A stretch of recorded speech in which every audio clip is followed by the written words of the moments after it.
Olá, estamos chegando com o Boletim Legislativo. Ótima tarde para você que acompanha a nossa programação. Vamos juntos com informação e prestação de serviço. Incentivo ao afroempreendedorismo é um dos assuntos desta edição. Dados do Banco do Povo Paulista mostram que nos primeiros 6 meses desse ano, o microcrédito a empreendedores pretos e pardos registrou alta de 150%. Vamos falar também sobre um problema ambiental, o consumo excessivo de plástico e o descarte irregular do material. E é com esse tema que a gente abre o boletim. A expedição Ondas Limpas na Estrada, que percorreu o litoral do Brasil e contou com a participação de pesquisadores da USP e voluntários de organizações não governamentais, apresentou resultados preocupantes. 91% do lixo coletado pelo estudo é composto de plástico. A maior parte, itens descartáveis e embalagens não reutilizáveis. Sabe aquele refrigerante geladinho que você toma? Onde você costuma descartar a embalagem? As latas ou qualquer outro material que não vão para o lixo poluem todo o meio ambiente. É claro que o maior prejuízo é a perda das espécies, né, animais, a causar doenças em nós, seres humanos, mas a perda econômica é muito significativa. Estima-se que em 2018 teve que se utilizar de 9 a 18 bilhões de dólares para fazer a limpeza dos rios, para não prejudicar o turismo, o lazer, a pesca e os mares também, né? Aqui em São José dos Campos, o lixo descartado de maneira irregular acaba nos rios e córregos. Mas esse problema não acaba por aqui, viu? Toda essa sujeira é levada pelas águas e percorre centenas de quilômetros até atingir o litoral. Um impacto que vai muito além das fronteiras da nossa cidade. No caso do Paraíba do Sul, né, olhando para a calha principal do rio, ele vai desembocar, né, vai desaguar lá em Atafona, que é distrito de São João da Barra, no Rio de Janeiro. Até ele chegar lá, né, ele vai receber não só, infelizmente, às vezes o descarte errado aqui em São José, como ao longo dele. E isso vai acabar chegando lá no mar. Para minimizar esses impactos, o Instituto Lixo Zero Brasil tem recolhido os resíduos nas praias de todo o país. Uma demonstração prática da situação que diversas cidades enfrentam. É uma forma de a gente visualizar, quantificar, né, para mostrar para a sociedade que isso precisa mudar. No momento que as pessoas estão lá retirando aquele material e visualiza que, olha só, quanto plástico que a gente está retirando desse ambiente marinho, começam também a questionar o seu próprio consumo. Uma pesquisa divulgada em setembro desse ano revelou que 91% dos resíduos encontrados em 306 praias do país são plásticos. Desse total, 61% são aqueles chamados de plásticos de uso único. 22% são fragmentos de plásticos de vida longa e 17% são apetrechos de pesca. Das praias estudadas, 100% continham resíduos em suas areias. Os dados foram levantados por pesquisadores do Instituto de Oceanografia da Universidade de São Paulo e membros da ONG Sea Shepherd Brasil. Já existe um tratado global que está sendo trabalhado em diversos países do mundo inteiro, liderado aí pela ONU, para que a gente tenha esse tratado global para banir o uso de plástico de uso único. E aquele plástico descartável que você consome durante pouco tempo e logo ele já vai descartado. Né? Aquele copo descartável, por exemplo, você vê, é um plástico de baixa qualidade, então ele não tem valor de mercado para entrar no processo de reciclagem. Então ele acaba sendo o quê? Direcionado como rejeito. E esse material, muitas vezes, é consumido em ambientes costeiros, por exemplo, né, nas praias, né? Então, você está tomando uma bebida e está usando aquele copo plástico. E, infelizmente, acaba ficando naquele ambiente, não sendo destinado corretamente. e isso vai parar nesse ambiente marinho. Além da poluição, os plásticos nos oceanos carregam outro agravante. São um risco para a vida marinha de espécies como aves, tartarugas e peixes. Mas esse problema tem solução: o descarte correto de lixo. Uma atitude que depende da consciência de todos. A primeira coisa é exatamente, né, se conscientizar de que a gente não pode lançar esses materiais nos rios, ou mesmo descartar nas calçadas, né? Tem lugar apropriado para descartar. Tem que, cada vez mais, a prefeitura, a gestão pública precisa trabalhar, investir na reciclagem, né? Na coleta seletiva, para que isso, né, de fato, não chegue a causar esses graves problemas, tanto nos animais irracionais como em nós mesmos. Pois é, essa situação desperta ainda mais preocupação quando a gente olha para dados de um estudo feito pela Faculdade de Medicina da USP, em parceria com a Universidade Livre de Berlim, na Alemanha. Os pesquisadores encontraram microplástico no cérebro humano. O plástico está por toda parte. Mas você já imaginou que ele pode estar presente no corpo humano? Foi o que um estudo da Faculdade de Medicina da USP, em parceria com a Universidade Livre de Berlim, e o Laboratório Nacional de Luz de Campinas descobriram. Pela primeira vez, pesquisadores encontraram microplástico no cérebro. Os pesquisadores, eles têm um banco de amostras, né? Eles procuraram a gente da linha de luz e contaram todo o relato deles, de amostras de pacientes, de autópsias. E eles queriam identificar esse tipo de polímero que eles tinham a suspeita que tinha no cérebro. E aí a gente analisou na linha de luz para identificar. A gente pegou a impressão digital de partículas desconhecidas do cérebro. Segundo o estudo, 8 dos 15 corpos analisados continham microplástico no cérebro. A hipótese é que o material teria sido inalado durante a respiração, uma das prováveis rotas de entrada. Através da via inalatória, ele vai aqui na parte superior do nariz, tem o bulbo olfatório, que é um complexo neural onde a gente sente o cheiro das coisas. Esse bulbo olfatório está ligado ao cérebro, através do nervo olfatório. Aí ele vai caminhando pelo nervo e chega até o cérebro, nas regiões lá do área olfatória primária. O tipo mais comum de microplástico encontrado no cérebro humano foi o polipropileno. Ele está presente no dia a dia das pessoas, como em roupas, embalagens, copos, garrafas, brinquedos e pneus. O impacto dessa exposição contínua aos microplásticos na saúde humana ainda está sendo estudado pela ciência. Isso pode desencadear processos neurodegenerativos cerebrais e isso ocasionando doenças como Alzheimer, Parkinson. Isso é um estudo ainda, a gente não tem toda essa certeza. E nas crianças ocasionar alterações na escola, no aprendizado, levando a alterações motores do desenvolvimento dessa criança. Essa descoberta chama a atenção sobre nossos processos produtivos e hábitos de consumo. De acordo com o Greenpeace, mais de 500 milhões de toneladas de plástico são produzidos anualmente em todo o mundo. Para a pesquisadora, os resultados dos estudos servem de alerta sobre o consumo consciente e os desafios da indústria plástica. A gente volta para a base, a gente tem que ter acesso a produtos que nos forneçam condições de escolha. A gente tem que ter o poder de escolher utilizar ou não. Então, hoje, alguns produtos a gente não tem esse poder de escolha. Então, acho que é um alerta mundial para a gente conscientizar o uso desse microplástico e também como a gente descarta esse microplástico. Porque a poluição ambiental de microplástico ela vem crescendo assustadoramente.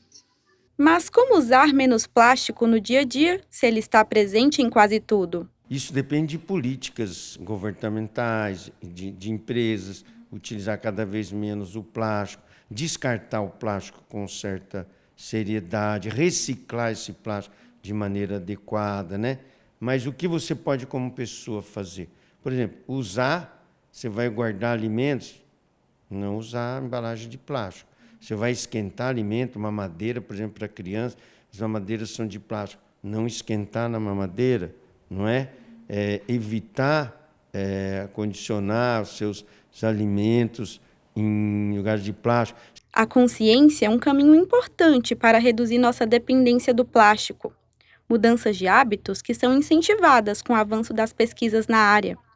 O estudo da USP sobre os impactos do microplástico ainda devem render novos desdobramentos. E a partir de análises mais aprofundadas, será possível descobrir ainda mais efeitos do plástico na nossa saúde.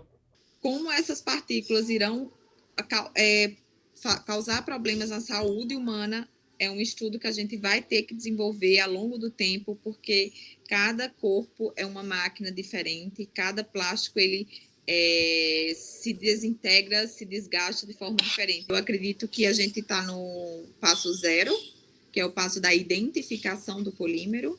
Quando a gente identifica, a gente tenta associar possíveis fontes. Quando a gente associa possíveis fontes, a gente consegue tentar minimizar um pouco desse problema. Diante dessa realidade, de todos os danos já conhecidos que a utilização do plástico pode causar, é preciso pensar alternativas e também materiais, que cumpram a função que atualmente o plástico exerce no nosso dia a dia, mas sem agredir ao meio ambiente. E o bioplástico é um exemplo. Pode reparar, o plástico está cada vez mais presente em nossas vidas. Nas gôndolas dos supermercados, por exemplo, são muitas as marcas com embalagens feitas do material.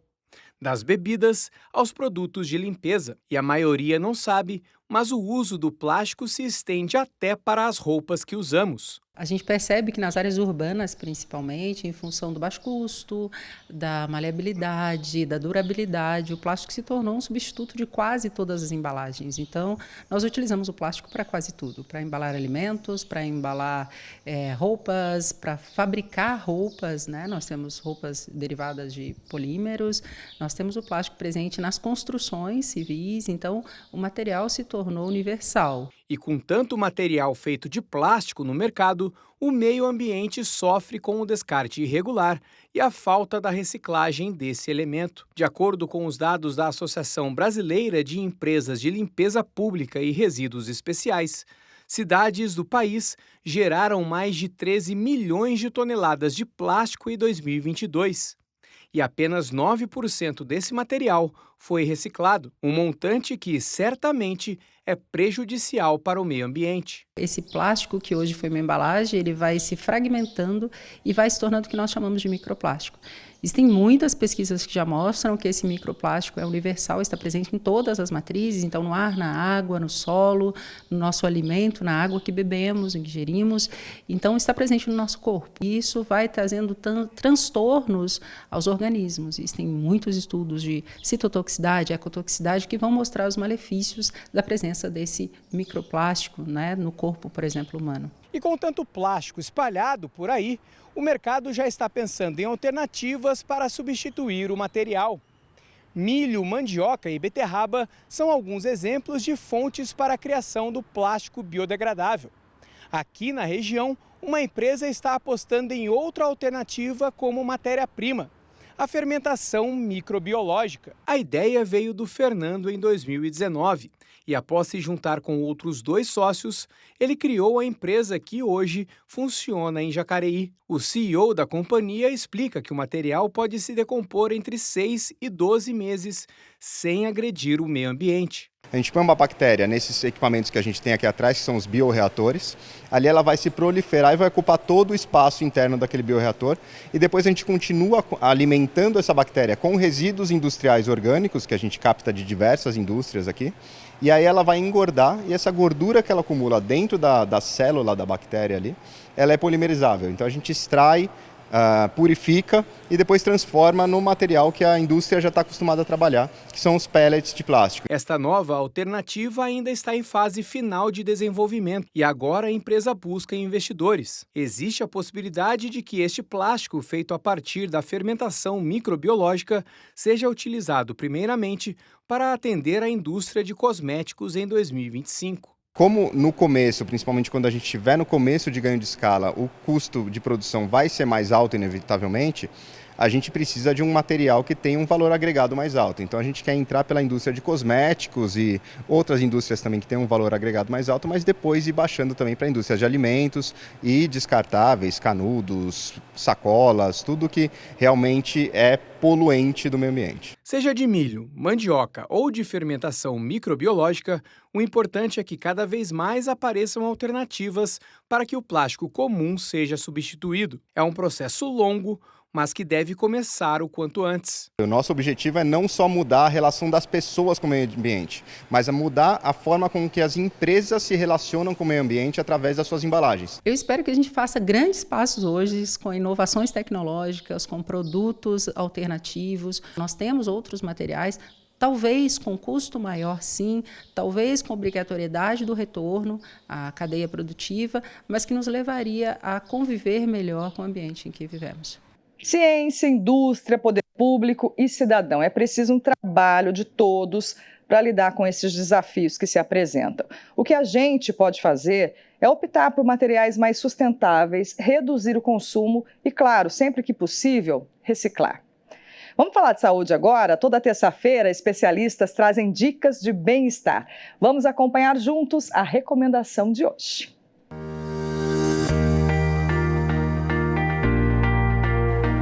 Olá, eu sou Marceliane, psicóloga. O uso excessivo das telas pode causar, sim, o esgotamento emocional, principalmente pelo excesso de informação, pelas questões das comparações que fazemos ao vermos imagens, corpos, pessoas de sucesso e nos questionamos, eu não estou assim, eu não consigo atingir o que aquela pessoa atingiu, eu não consigo fazer a viagem que aquela pessoa fez, eu não consigo atingir o cargo, o sucesso profissional que ele atingiu ou que ela atingiu. Isso vai gerando uma comparação, uma autocrítica, vai fazer com que a gente se sinta de que tem que produzir mais, fazer mais, enfim, acaba você não olha para si, você não entende o que você realmente quer, o que você deseja e qual a sua vontade. Sua vontade é ter tudo aquilo que está sendo exposto nas telas ou a sua vontade é se descobrir para entender o que é importante para você? Cuidado com a comparação, cuidado com a validação, cuidado com o excesso de telas, né? Tanto dessa questão das comparações, quanto da própria questão física mesmo, que prejudica a sua coluna, a tua vista, e são outras questões mais. Vamos viver a realidade e a realidade que podemos viver e que nos faz bem, não a realidade ditada pelas mídias sociais.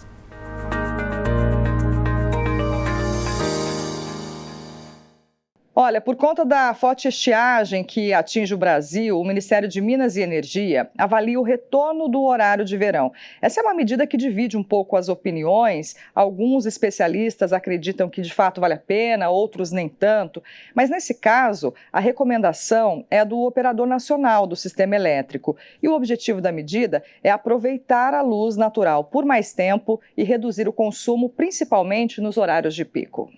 Você aprova o retorno do horário de verão? Eu gosto, eu prefiro. Eu prefiro, né, que economiza luz, o tempo fica mais claro, mais tempo. O que interfere mais na conta de casa, que ajuda bastante na conta de luz, né? Eu acho um pouco incômodo, né? Dependendo do horário, assim, fica difícil sair. Extinta desde 2019, a medida voltou a ser tema de discussão. A proposta de adiantar o relógio em 1 hora é aproveitar ao máximo a luz natural do dia, para evitar a sobrecarga do sistema de energia durante o final da tarde, quando o consumo tende a ser mais elevado. Hoje, como a escassez de água está muito alta, a ideia é reduzir o consumo das termoelétricas. Tá? Então, todo ganho é necessário, né? Então toda economia ali vai ser útil. Então a ideia de trazer o horário de verão é reduzir essa porcentagem de energia que a gente gasta com iluminação no fim da tarde, que é uma economia pequena, né, de 2,9%, mas é significante, já que a gente está ficando sem. Então a ideia de trazer ele de volta é isso, é ganhar essa pequena economia na iluminação nesse período das 6 às 7 da noite. A gente consegue alterar esse horário e ganhar 1 hora de funcionamento em rampa, que é o horário mais alto de consumo de energia. O principal ponto do horário de verão é evitar uma crise energética com risco de apagões e promover a redução de gastos no setor. Devido à falta de chuvas, aumenta-se a dependência da utilização de termoelétricas, elevando os custos de operação. Segundo o ONS, operador nacional do sistema elétrico, a medida pode trazer até 400 milhões de reais de economia ao país. Porque as termoelétricas elas utilizam combustíveis que queimam, né? Então, além de poluir, ainda são caros, tá? Então, quando a gente tem uma escassez de água, as hidrelétricas começam a reduzir e você tem o consumo alto de energia, somente no horário que não tem energia solar. Então, é necessário ligar essas termoelétricas e ela tem que funcionar para suprir toda essa malha que são interligadas do consumo necessário, tá? Então, ela gasta combustível e gera essa energia por calor ali para suprir a necessidade. São gigantes geradores, vamos dizer assim, tá, trabalhando. Então, o custo de operação disso é mais alto e esse custo é repassado para todo mundo. Tá? Então, quanto maior a economia, né, quanto menos tempo ela ficar ligada, maior a economia. Então, essa é a ideia de mudar o horário para conseguir ter essa economia nessa fatia. A proposta também traz impactos no setor de serviços. Com o dia prolongado, a expectativa é que os bares tenham um crescimento de consumo.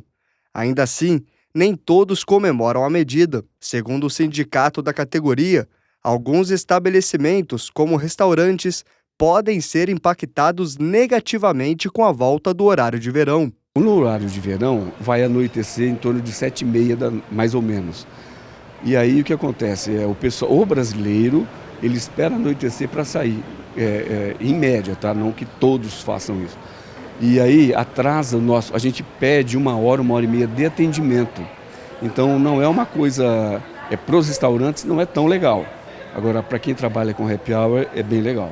A volta do horário de verão ainda não foi anunciada oficialmente, mas a previsão é que aconteça até o final deste mês. Caso aprovado, para as pessoas, cabe se adaptar e sempre lembrar de manter o relógio atualizado. É vida que segue, aí se acostumar, né?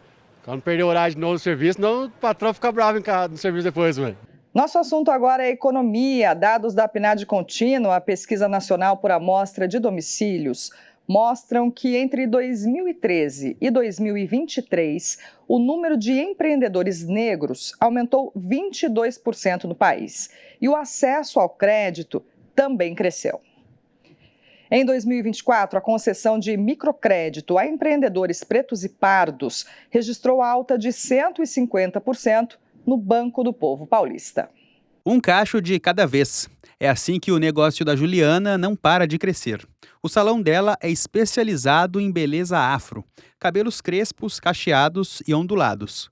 A empresa que hoje prospera começou pequena. Foi com a ajuda do microcrédito para empreendedores que ela viu uma oportunidade. Como a gente começou com um trabalho assim meio de fundo de quintal, demorou um pouco, né, até a gente conseguir estruturar para ir atrás desse microcrédito. Então, fizemos cursos no Sebrae, entendemos a necessidade de formalizar o negócio, então abrir um MEI, e aí foi nesse momento em que a gente disponibilizou esse primeiro microcrédito, para a expansão mesmo do nosso espaço físico e de atendimento. O sucesso por aqui é reflexo do movimento conhecido como afroempreendedorismo, o empreendedorismo protagonizado por pessoas negras. Para aqueles que sonham abrir um negócio, a facilidade no acesso ao crédito faz muita diferença.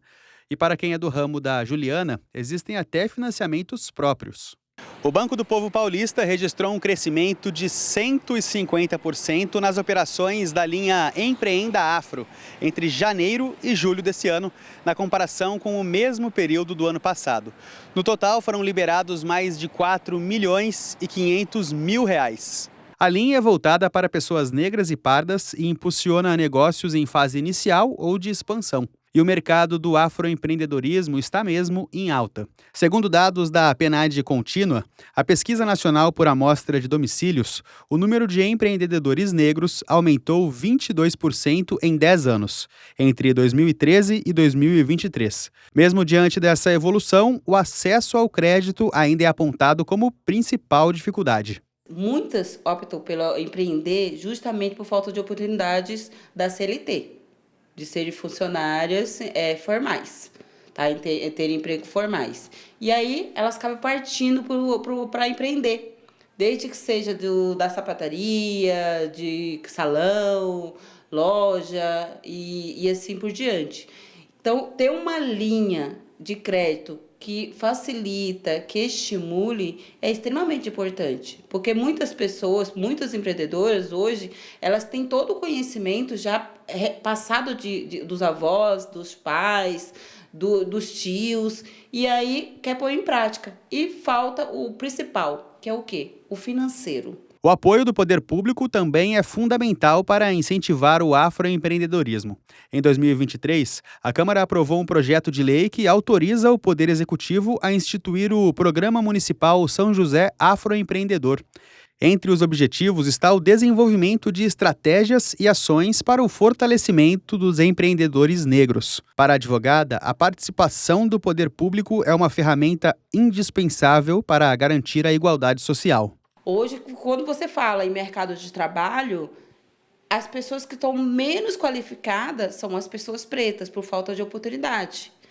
E aí, ter essas políticas públicas em todas as áreas, em todos os âmbitos, desde de cursos, de especialização, de capacitação, de empreendedorismo, de financiamento, de estímulo, é extremamente importante. A Juliana segue otimista com o crescimento do salão de beleza e já planeja futuros investimentos.